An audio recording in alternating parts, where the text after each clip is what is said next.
എല്ലാവർക്കും നമസ്കാരം. എൻ്റെ പേര് അമിത. ജീവിതത്തിലെ ഏറ്റവും മോശപ്പെട്ട ദിവസം എന്ന് പറയുന്നത് നമ്മൾ ചിരിക്കാത്ത ദിവസമാണ് അല്ലേ? അപ്പോൾ നല്ല ചിരിച്ചിട്ട് നല്ല പ്ലസൻ്റായിട്ട് ഇരിക്കുക. അപ്പോൾ തന്നെ അതിൽ ഒരു പോസിറ്റീവ് എനർജി. പിന്നെ പ്രതീക്ഷിച്ചതൊന്നും കിട്ടിയില്ലെങ്കിലും ഒരിക്കലും പ്രതീക്ഷ കൈവിടരുത്.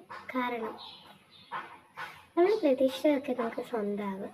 എന്നും എല്ലായ്പ്പോഴും ഒരുപോലെ ഇരിക്കത്തില്ലല്ലോ ജീവിതം എന്ന് പറയുന്നത്.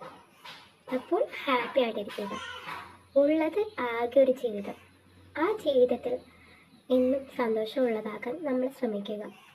കാരണം നമ്മൾ തളർന്നിരുന്നു കഴിഞ്ഞാൽ നമ്മൾ കൂടെ ഉള്ളവർ പോലും ആ ഒരു മൈൻഡിലോട്ട് മാറും. കാരണം നെഗറ്റീവ് നമ്മളെ മാത്രമല്ല കൂടെ ഉള്ളവരെ പോലും നെഗറ്റീവ് ആക്കും. അപ്പോൾ എന്നും ഹാപ്പി ആയിട്ടിരിക്കുക, സന്തോഷമായിട്ടിരിക്കുക, കൂടെ ഉള്ളവരെ ഹാപ്പി ആക്കുക. അതിൽ കൂടുതൽ വേറെ എന്ത് സന്തോഷം നമുക്ക് ഉള്ളത് അല്ലേ? പിന്നെ എന്ത് പറയാനാ? കാരണം